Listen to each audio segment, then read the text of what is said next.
I'm your host, Tommy Ashley. You're listening to the Inside Carolina podcast, the 40 Club podcast. We'll explain it a little bit later. If you're not familiar with the name of our podcast, I've got my main man, Joey Powell, with me. If you're looking on YouTube, take a chance to subscribe to our YouTube channel. If you're listening on iTunes, subscribe, rate us, do all that good stuff. It helps us move up the charts on some weird algorithm that iTunes has. I was told there would be no math, Tommy. There is no math. I did not do well at math when I was at Carolina. I bet the guy that we have as a guest did well in everything, as he's done well in life. If you're looking on YouTube, you may recognize him, Mr. Damion Grant. I appreciate you taking time to join us. Hey, I appreciate you having me on your show. Thank you so much. Debo already gets the award for biggest guest that we've had so far. Is that what it is? Not even close. We'll send that trophy in the mail to you real quick. I appreciate that. Just give it to Tommy. He'll deliver it to my house. Yeah, really. So that's funny. So let's break the ice and talk about how Mr. Grant ended up on this podcast. So we live in a little town east of Raleigh. Yeah, we'll put it that way. Say that. And I'm at the pool one day, and my son comes up to me and taps me on the shoulder, and he's like, "Dad, look over there." And I look over there, and he says, "That guy played basketball at Carolina." And I couldn't see you standing under the awning over there, or under the thing. And I leaned up, and I said, "Oh, that's Debo." And he said, "Who is Debo?" Kids today. Yeah. And then you came across, and I believe that's what I said to you first. So we ended up talking at the pool. And here we are today. It's just a small world, isn't it? It really is. It really is. And then when you came over, you're like Debo, and I was like, okay, so this guy must know me, because only people that know me is Debo. Well, it was funny to me is that those teenagers had no clue who that was. So yeah, we got to get those young guys educated. That's unfortunate. Yeah. So let's like I mentioned, it's the 40 Club podcast. We sort of came up with that name since we started doing these. We talked to you, buddy Jawad. We've talked to Michael Brooker, and now we've got you. And we'll explain more about why the 40 Club is a thing. But Damion, you're a guy from Hope Bay, Jamaica. First of all, for us, I'm from the country, so I understand small towns, but describe Hope Bay, describe where you grew up, and then I kind of want to get into how we wound up here today and the journey it took to get us here. Yeah, so Hope Bay is a really small town on the north coast of Jamaica, in the parish of Portland. It's about, most people are probably familiar with Port Antonio. I think it says in some of the bios that I'm from Port Antonio, but I'm actually from Hope Bay. It's about 10 miles west of Port Antonio. Very small, fishing, we consider Fisher's Village, or actually not a village, but town. Only a few thousand people. Has a police station, a few churches. Everybody knows everybody. And but yeah, my parents grew up there. I hope that's considered home. So you played cricket and soccer. Now, yeah, I know how big you are now. What is a 6'6", 6'7" guy playing soccer? Please tell me you weren't a fullback. That's all I wanted. Please tell me you weren't a fullback. Football. So, but yeah, actually, I played cricket, soccer, and I ran track. For my we call primary school team growing up. And so never played basketball at all growing up. Didn't really think about it. It wasn't a sport in Jamaica. Basketball wasn't big at all. And I didn't even watch the game because we didn't have cable, so we had the local TV channel, which of course didn't have any basketball games. It was all local shows and local news. That went off the air at noon and then came back on at 3 p.m. So we need that these days. Get kids outside. That's what I have. But yeah, so grew up because that's what everybody else, all the other kids were doing. So that's what all the other kids were doing. And so that's what I did. And being tall, yeah, I was tall, but with running track, with playing soccer, I was an athletic kid. I was quick. So I mean, it definitely contributed to a lot of the things I eventually started to do. So as you've lived, your entire life, you know how this works out, where they see the tall guy, they're like, automatically he must be great at basketball. But tell us, how did basketball become a part of your life? You had all these other athletic things that you were good at and that you were doing. At what point did somebody introduce basketball to you and get you out there and say, hey, try this out? So it's crazy story. My grandfather lives he lived in New Jersey.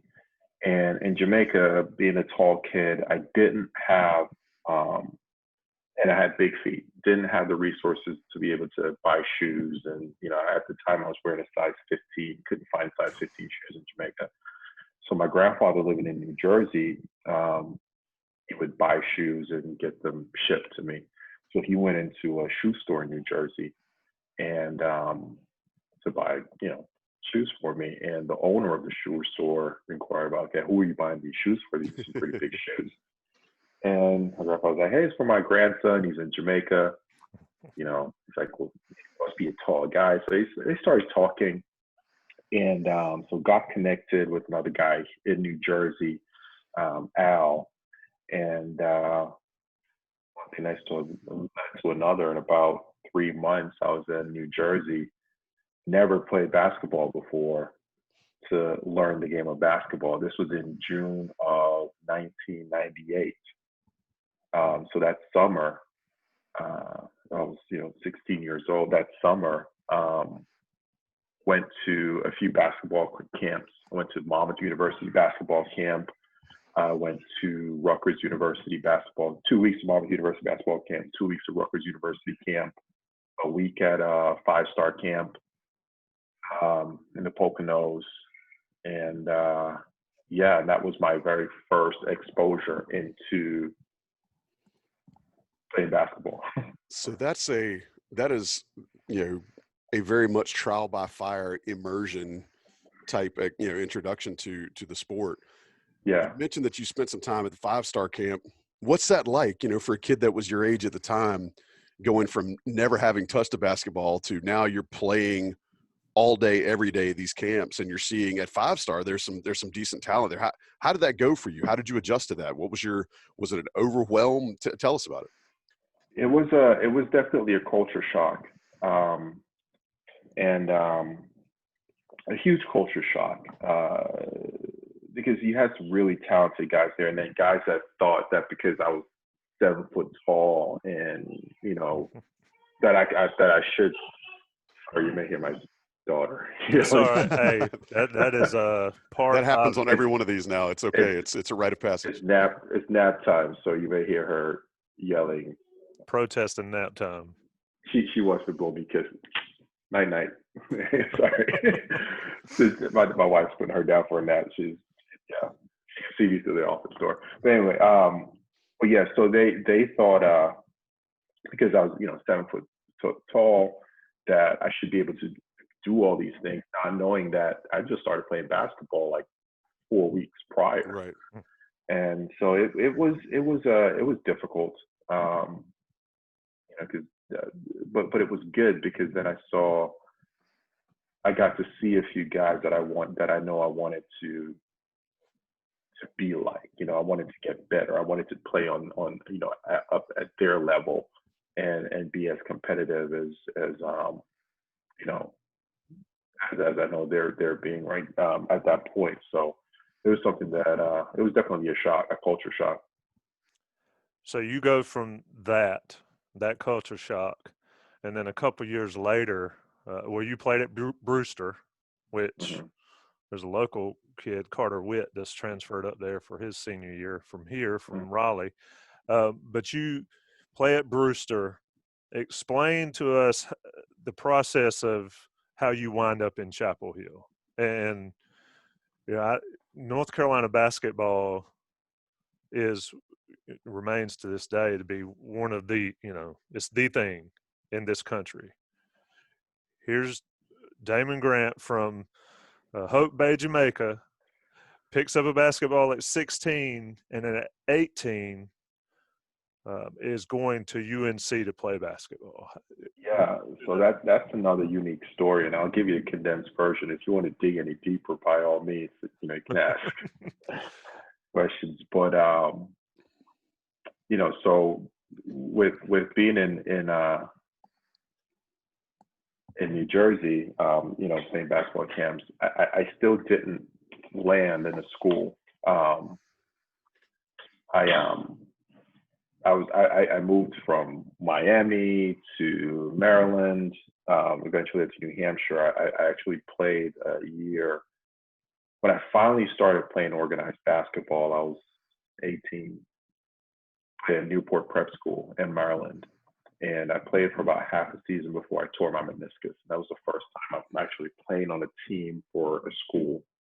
And I tore my meniscus, and then so I had to have surgery, and then I went to Brewster Academy the year after that, where I played my first full year of organized basketball. So it was a year and a half of actual organized basketball on the team platform before I'm at Brewster, going in, and it was my postgraduate year, and Coach Jason Smith at there, Brewster, I got to give him a lot of credit, because he had a lot of faith in me. He was one of those that he knew that I wasn't the most talented guy, but he knew I was athletic, and it's something that he could work with. And once I got to Brewster, met him and his coaching staff, and met a lot of great guys there. Was able to start getting the attention from other colleges. Start getting. At first, it was Coach Quarterbaum that came up to watch practice. Yeah, Coach Q came up to watch practice, and after that, it was Coach Wojcik. He came up to watch practice, and then Coach Doherty came up for a game. I think we were playing. I don't remember the team we were playing, but he came up for a game, and then I remember we lost, and it wasn't. I forgot he was even at the game. I was more pissed off about us losing the game by 6. I mean, it was a competitive team. We were right there, and when we went back down to the locker room, I forgot he was at the game, and Coach Smith came in and he talked, and then after, he came over and he's like, "Oh yeah, by the way, Coach Doherty wants to offer you a scholarship," and I was just like, "What?" So that was kind of like the journey in a nutshell. Your thought, is but after it settles in, you clear your mind. You've got a scholarship offer to North Carolina to play basketball. I can imagine that was a pretty big deal those days. It still is. But how do you process that, and then walk us through? I mean, was there even a choice after that of where you were going to school, or just how'd you make that decision to come to Chapel Hill? No, there wasn't a question after that. Before I took official visits to like LaSalle University, UMass, Seton Hall University, and before Seton Hall was kind of like my top contender. I wanted to go to a school back in New Jersey because I considered New Jersey my second home. Coach Louis Orr at the time was a coach at Seton Hall. I really connected with him, and and I visited the campus. I liked Seton Hall at the time, but then when Chapel Hill came in, I remember I took my official visit to Chapel Hill. It was in January. I think it's like January 3rd in 2001. And 2002, I'm sorry, January 3rd. And it was an ice storm. They just had an ice storm that the day before prior. And walking through campus still, I was hooked. You know, given the how beautiful the campus was, the rich Carolina history, it was a no brainer after that. I mean, it's how can you say no? But if, you know, and I was in awe. I'm still in awe. Like, you know, I feel truly blessed to have you know, received that opportunity, and actually to this day, I don't feel like I deserve that. Right. That's You pretty know, but awesome. yeah, it definitely is. I'm very grateful for that.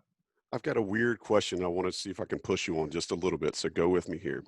By all You've means. got a very unique perspective in a sense that you're having to tell folks back in Jamaica, your family, the people that you grew up with, you're telling them about what Carolina basketball is and they have no context. What does that None, sound like? What is that story? How none, do you relate that to them?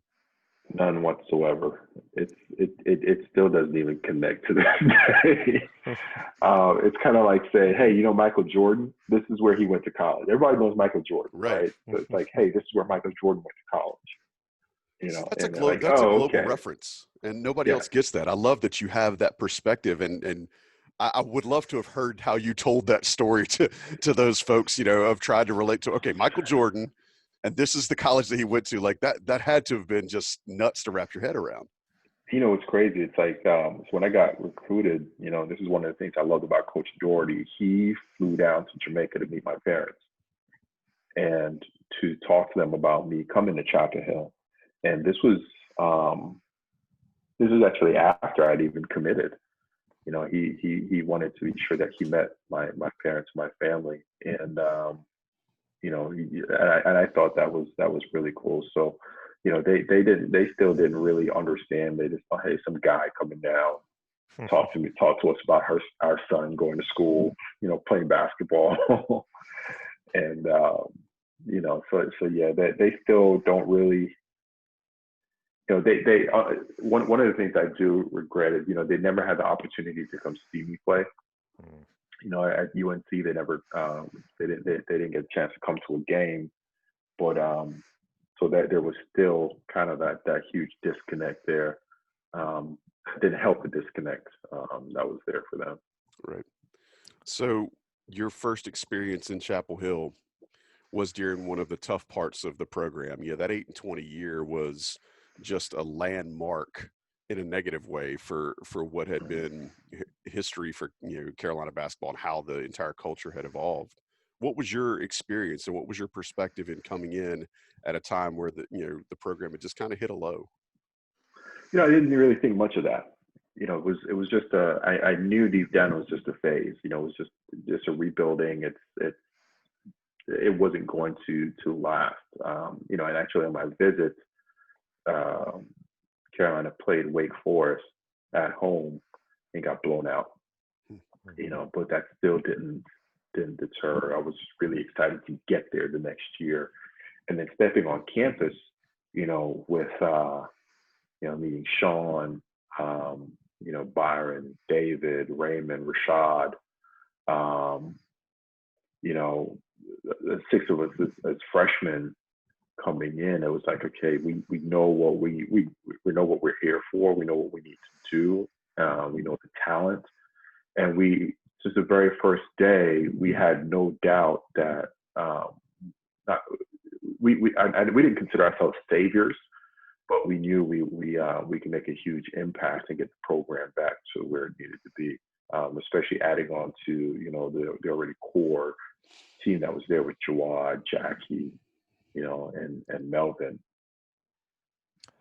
So you mentioned your class that you come in. That's probably one of the transformative classes there in Carolina basketball history to turn it around. Of course, Jawad, Jackie, and Melvin were part of 8-20, and then we know how their senior seasons ended up. But you talk about coming in and you got the 8-20 to deal with. How did Raymond, Rashad, Sean? I mean, those guys were high-level recruits, successful on the high school level, on the you know, on the circuit or whatever. How did those guys react from your standpoint? You know what I mean? Seeing you understood what it was. It was a bump in the road. How do you think those guys, or what did you see from those guys during that time? Because it was a rough stretch. I mean, we've talked to a lot of former guys, talked to Hakeem Nicks earlier this weekend, and he said, I never lost a game in high school, period, in football, 4 years. His first year at Carolina, they go 3-9. That's different.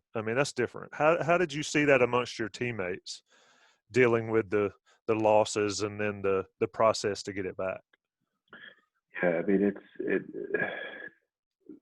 we're all highly competitive. If we weren't, we wouldn't have played, basketball or basketball at any level, I don't think. And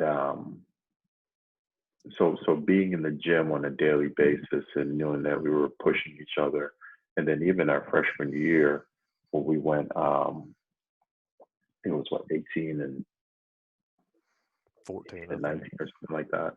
18, 14, yeah. Even that our freshman year with each loss, I mean, it was still pretty difficult, especially after we went into the season unranked and we started creeping in the top 25. Mm-hmm.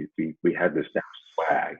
We started, okay, yeah, we're good. We can get this, and then started losing game after game after game, and it started really being frustrating. And we all wanted to help each other, but didn't really know how. We all were frustrated because we were losing, but didn't really know how. I felt like we were relying on we were wanting to rely on each other, but didn't really know how. It was a coming together of a lot of different talents, a lot of different egos that wanted to rely on each other. I don't think anyone was saying, hey, give me the ball, I'm going to save this deal individually, but it was just not really knowing how to make all of those moving pieces work. And that was, I think, the more frustrating piece, because we knew it could work. Just understanding how to make it all come together. That's a fascinating aspect. I've done this for Inside Carolina since '98. So I've seen some really good teams, and I've covered that team, and I covered the one before that. And, as this season's going on, what you described sort of leads to Coach Doherty not being there anymore. And I remember being in the locker room, and I've told this story before, and I won't go into as much detail. I remember being in the locker room after one of those games you guys lost during that season. And there was a couple guys that were despondent, Rashad being one of them. And my thought was, just as a person, not really as a person covering it, is that somebody needs to – these team needs somebody to talk to, you know what I mean, to get their minds right. And so anyway, it was just a sort of surreal experience for me personally, seeing guys that are so uber competitive, like you talk about, to be as down as he was in one of those situations. But anyway, so after that season, Doherty is gone. Coach Doherty is somebody you've already said you have a lot of respect for. He came to Jamaica.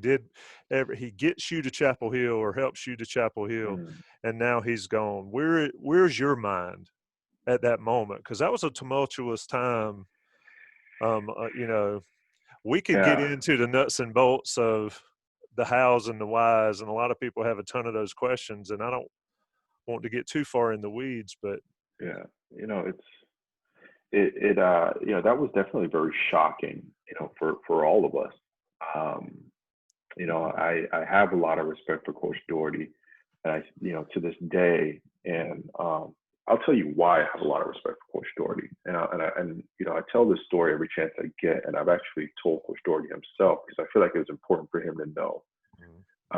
With me just understanding and learning the game of basketball, I felt like Coach Doherty understood where I was as a player, so took the time to understand where I added value and praise it. I remember there was one practice, and this may seem small to you or to a lot of people. I'd be like, how the hell did you not know that? But hear me out. There was one practice, and I'm going against Sean, and Sean is kicking my butt left and right, getting a rebound and here and then. It's just like I'm getting so frustrated because I'm like, I'm going hard. not letting up, and I can't get the rebound. And coach stopped practice. He's like, time out. He pulled me aside. He's like, Damion, here's the thing. Like when Raymond shoots the ball on the right wing, chances are it's going to come off on the left wing, right? So if you are boxing Sean out at the top of the key, don't just box him out and stay there. Box out, release, go get the ball. So box him, release, go get the ball. Don't just box him out and wait for somebody else to get there. Go get it. So again, you would think that would be common sense, but for someone learning the game of basketball, it's not something that I think about. I'm thinking, I'll box my guy out. I'm close to it. If everyone is doing their job and boxing out, then somebody would get the ball if everyone is doing their job. Right. So the very next play, all right, I box out, release, and I go get the rebound. Very next play. I remember he stopped practicing. He's like, yeah, that's what I'm talking about. We all clapped and shit. You can tell me nothing the rest of practice. As far as I'm concerned, I was the best player on the court. And that's a very, you look at that story, for me, I just had a ton of respect for him in that way, and taking something so small and building on that and understanding what my the things that I brought to the team, knowing that my timing was impeccable, so I can block shots like crazy. I can't, I'm not going to score, but I'm going to block a few shots, and praising me on those key things. And so even with that, I've taken those principles and have applied them, in leadership and business to today with leading a team. So that was one of the things that I truly respected about Coach Doherty, and still have a ton of respect. And I've told him this story because I feel like it's important for him to know how he's impacted me, how he impacted me then, even to this day. I felt like then, if I had an issue, I felt comfortable going to him and talking to him about it. The head coach, I didn't like this, or him being real with me about it. So when he got when I heard that he wasn't going to be there anymore, it was a shock. And I didn't know until we're sitting there on the sidelines. You see that picture of all of us at the press conference. Yeah. We found that's when we found out. So a lot of people, one of the things I take issue with, and I'm going to say this here, Please do. There were some people that talked about us being a team of thugs because of how we were dressed and all this stuff, and we had no respect for the organization. I'm like, we just got back from class. No, we didn't know we were on TV. We were just told, hey, come to the Dean Dome, okay. And then next thing we were let out to the court and put in chairs, and that's happening. I'm like, wait, what? Yeah. And I think there's one of the pictures. I'm sitting there and I'm like,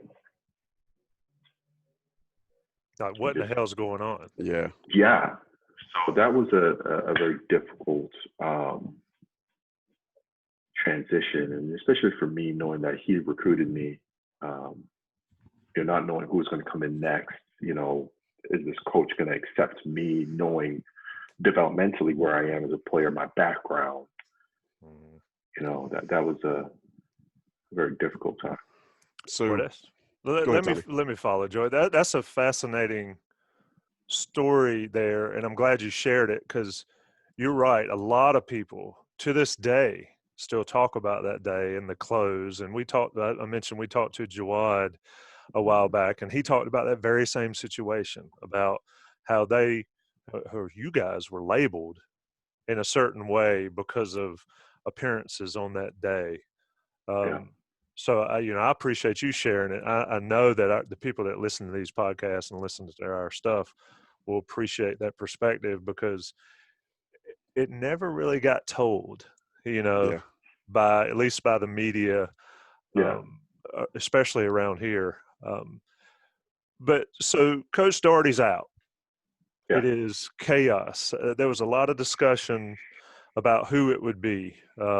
We know that, years before, or a few years before that, Coach Williams was in the bag, then he wasn't in the bag. And so Doherty's there. And when you finally get word that Coach Roy Williams is coming back to Chapel Hill, given your background and being a young guy in college on a basketball team, what are you thinking when the news breaks that this guy's coming back from Kansas? And quite honestly, most Carolina fans think he's going to be the savior, expect him to be the savior, at least from the coaching standpoint.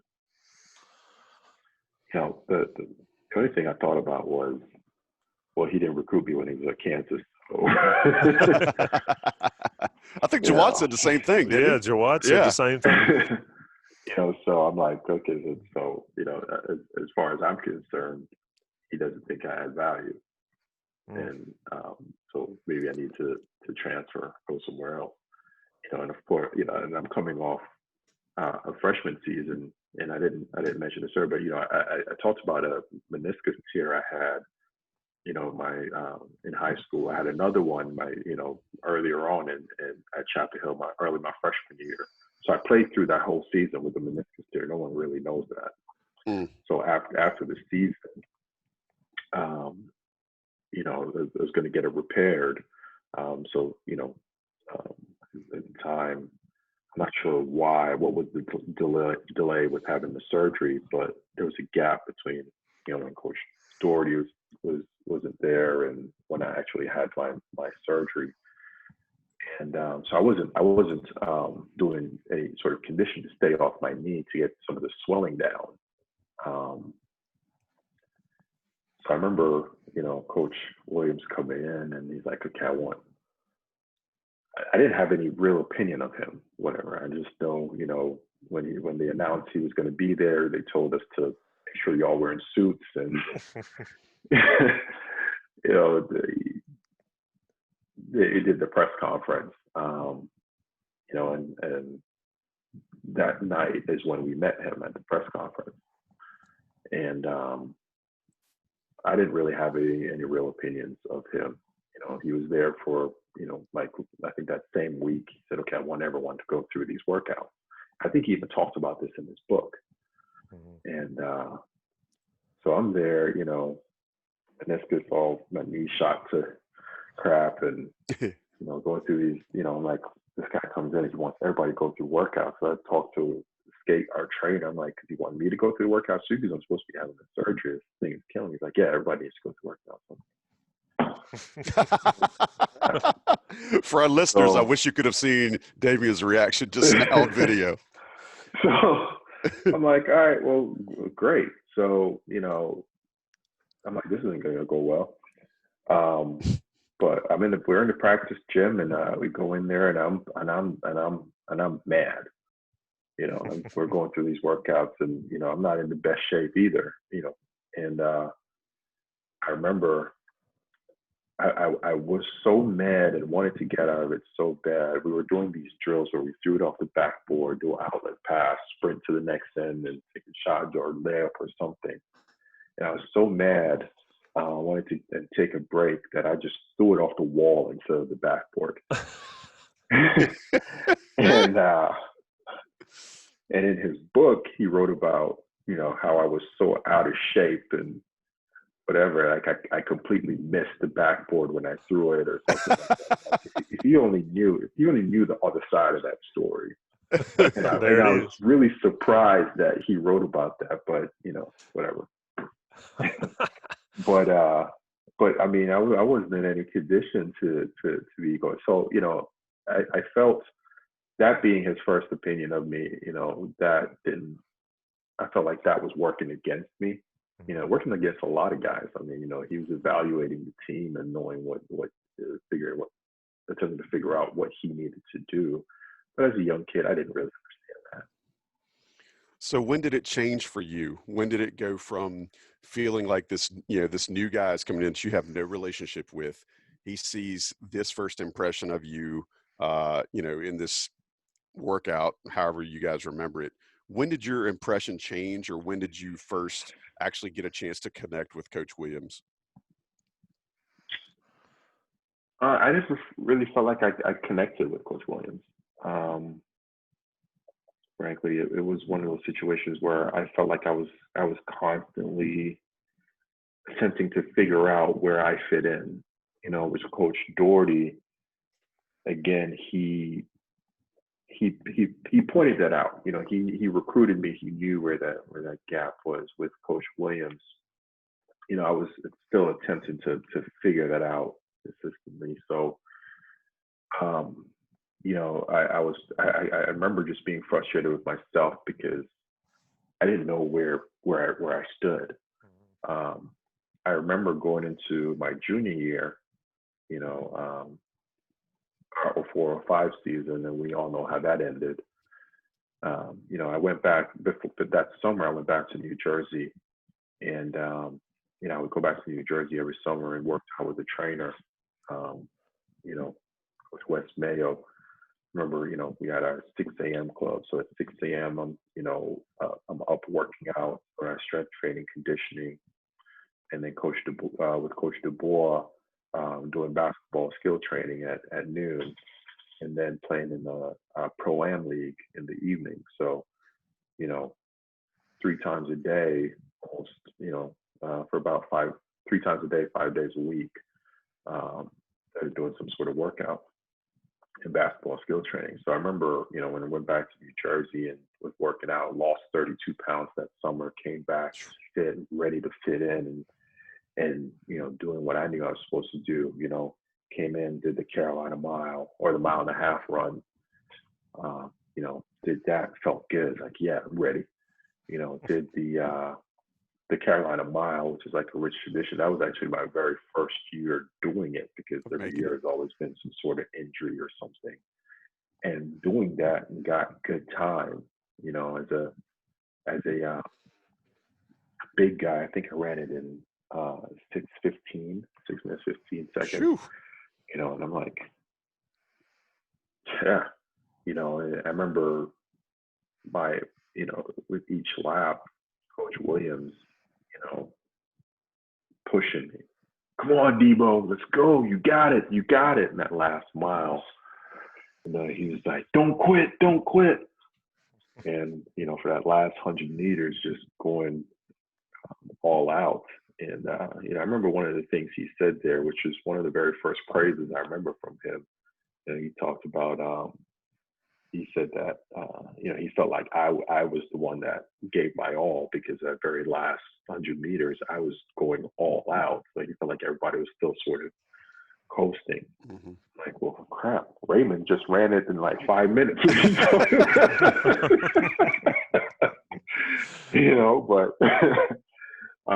But yeah, I figured I'll take it. I remember on the flight out to Hawaii,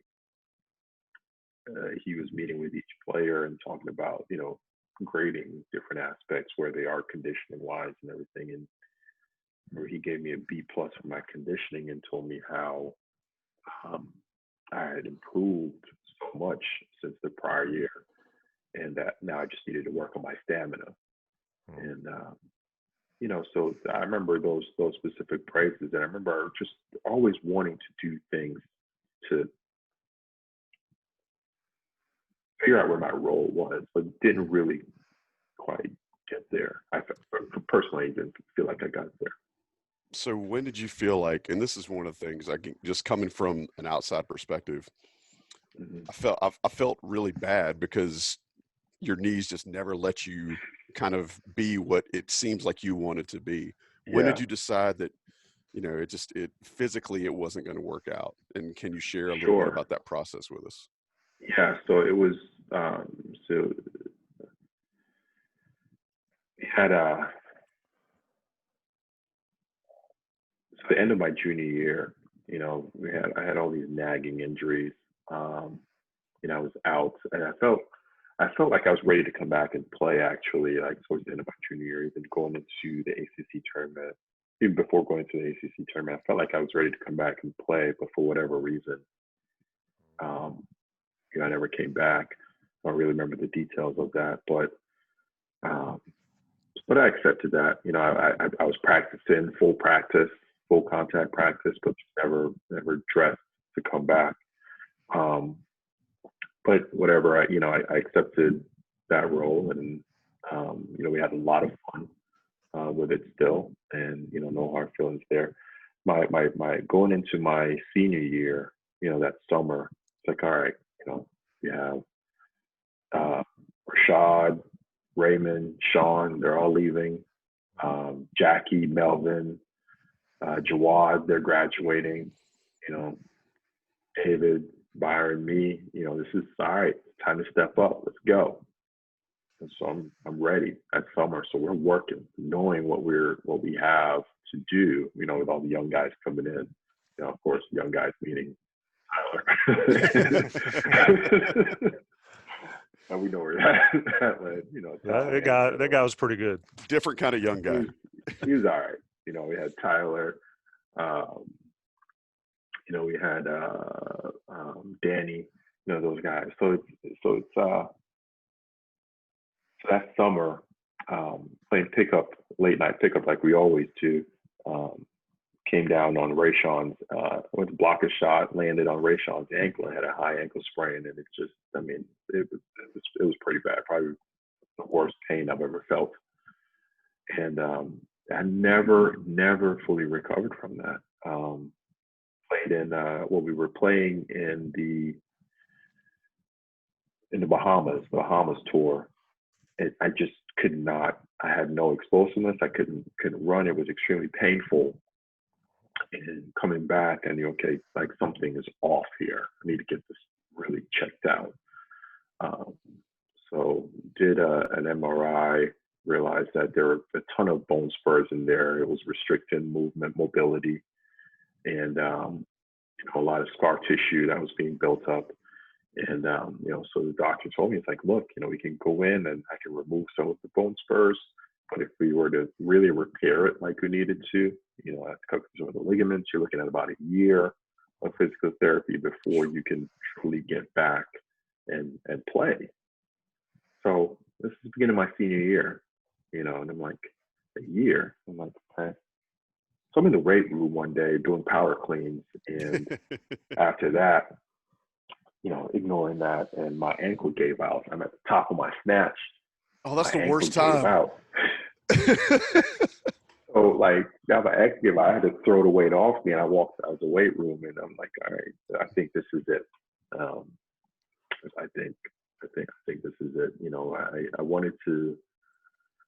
My body was telling me that enough is enough. I wanted to be able to, when I get to 40 years old, be able to play with my kids. And so after that, I had surgery to remove some of the bone spurs, not all of them, just the ones that were causing some discomfort, and just be able to walk comfortably. And that's I decided to hang it up. Thanks for sharing that. Let me read you a quote from an article several years ago. It says, I remember setting up a meeting with Coach Williams to let him know I didn't think I'd be able to play the game of basketball anymore. He said something to me that has stuck with me to this day. He said he'd never seen someone fight so hard to be healthy or fight so hard to give so much, but my body just wasn't able to keep up. Yeah. That's tough. I mean, and it, from looking at you today, talking about it, it still hurts a little bit. Absolutely. It so I'll share this in spirit of being vulnerable, right? We talk about the impact that players should have at UNC, and I kind of felt that it's an honor, when you get that scholarship to play at Chapel Hill. I don't feel like I gave that, what that deserved, because my body just wasn't able to do it. And I knew that there was a lot in there that I had to give. And in my mind, I knew it. I knew how athletic I was. I knew at 7 feet I could jump. I knew, keep my weight down. I knew what I was able to do, but the body didn't cooperate. So yeah, it's tough because I know that there was a lot more. I feel like there was a lot more that I could have given that I wasn't able to. Well, I'll tell you, I've covered a bunch of athletes, and I don't think I've heard somebody share it like you just did. I mean, to have an opportunity and just to not physically being able to get it done. Yeah, I've seen people say, it is what it is, but to hear you share that version of it, I think it's pretty awesome. And I think I'm glad you shared it. I appreciate that. And Thank you. let's talk about life after Carolina. And I mentioned the 40 Club is some weird name Joey and I came up with for these podcasts with former guys. Is, we hear a lot about, it's not a 4-year decision, it's a 40-year decision. You've already talked about what it meant to be a part of Carolina. Just share some more about your life since that day. I believe in September of 2005, you decided I'm done. I can't do it anymore. What have you been up to since then? And then I want to talk some more about helping your community back in Jamaica and those type things that you've done. Yeah. Yeah. So I've been in sales since then. Now, I'm in the new construction in real estate. I've been extremely fortunate. I've been blessed with, finding doing something that I absolutely love.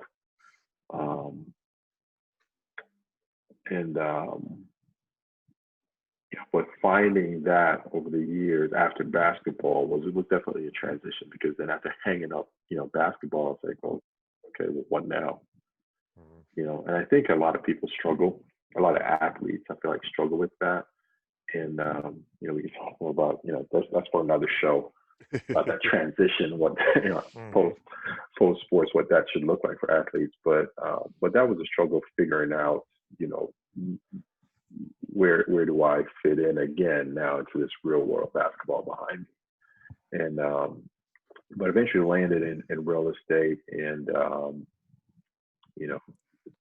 I'm actually down in Charleston now, heading down there, part of the new home builders as a VP of sales and marketing there.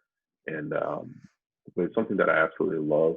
I really enjoy it, and I get a lot of satisfaction out of that. It's as close to basketball as I can get, as far as bringing the team together, celebrating the wins.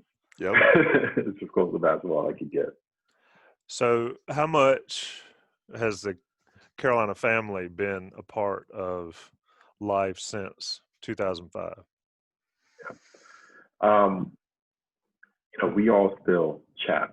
We're all in a group chat. Even not just my teammates, but old guys way before me. Shouldn't call them the old guys. Way before me.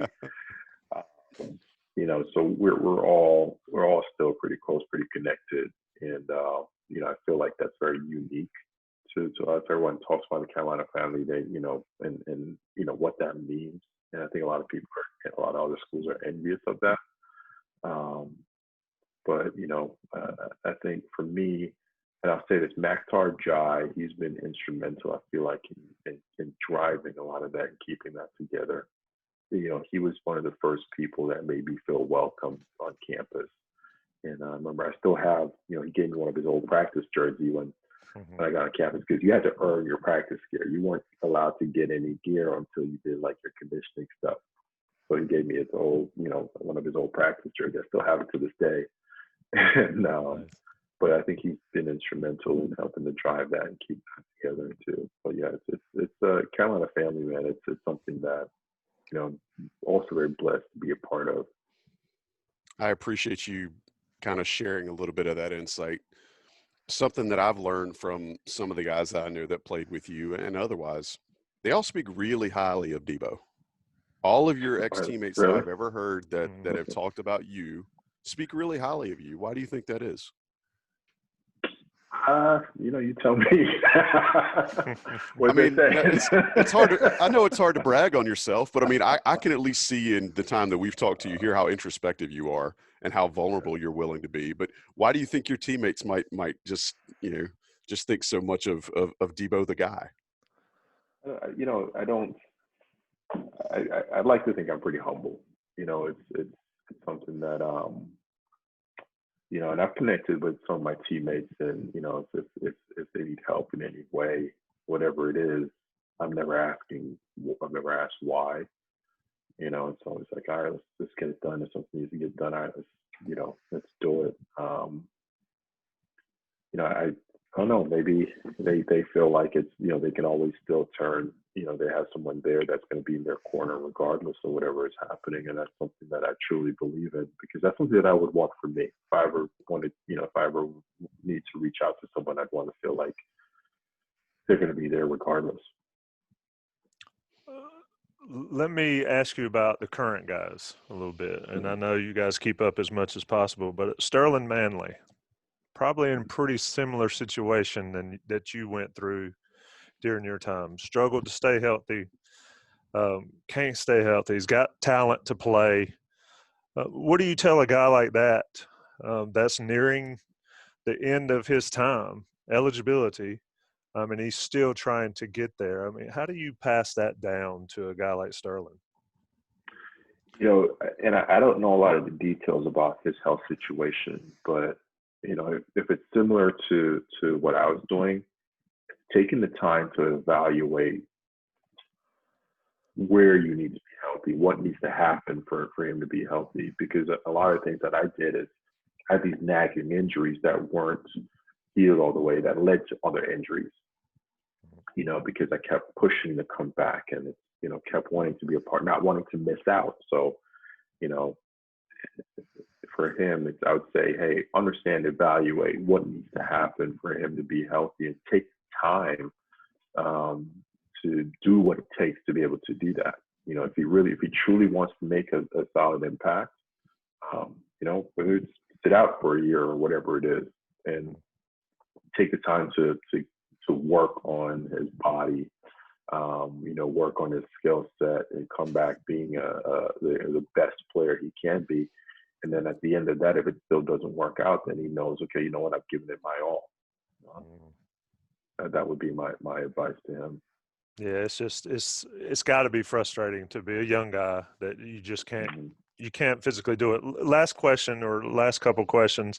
You mentioned Maktar, and you mentioned him to me out here at the pool when I asked about the group chat or the WhatsApp or whatever, and he's a guy. I think he's not a guy that's very well known to the UNC fan base, other than I've got a picture. I started to get it out of him on the scorers table in '98. Oh yes, and yeah, that made some coaches mad. Really some coach's wife really upset that day. She was extremely triggered.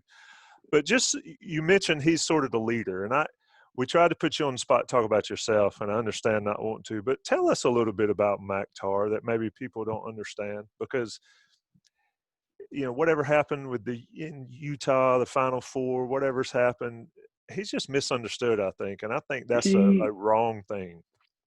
He's one of the most humble, most giving guys I've ever met. I think Maktar and even Brendan Haywood, humble, most giving guys that I've met. Because this is another thing. Going into Chapel Hill, I didn't really have much, So Maktar and Brendan Haywood, they kind of took me under their wing and kind of like, all right, people, like, help you out. What do you need? Hey, I see you don't have a suit. Let me help you out with a suit. You don't have these dress shoes. Let me help you out with dress shoes. And it's something that, and even post basketball after college, Maktar is one of those guys where he'd reach out randomly. Hey Debo, how's everything going? Not so much now, but he was always one of those guys that truly cared. He had no reason to. There was nothing that I could give him or offer him, but he genuinely cared. He wanted to be able to help in whatever way he could and make a positive impact. And I see that now just with everything he does. He's still wanting to be able to do the right thing and be able to have a positive impact in people's lives. Well, I appreciate you sharing that. And Damien, I appreciate you sharing with us today. You know, Absolutely. it's crazy to bump into you at the swimming pool on a random I know, Saturday right? or Sunday, but I'm glad Yeah. it worked out, and I'm glad we got together. And you know, you've been pretty awesome to share with us. I appreciate it. Hey, yeah. Again, thank you all for having me on and sharing a little bit about my story. I hope I gave you enough details. I know that gave you the condensed version, but Yeah, I man. appreciate the opportunity to be here.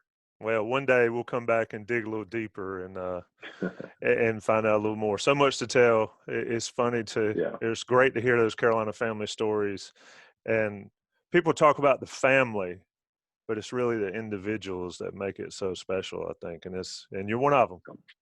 Yeah, absolutely. Appreciate it, Damien. Appreciate it. Joey Powell, you've been listening to the Inside Carolina podcast, sponsored by JohnnyT-shirt.com. We'll talk to you again soon.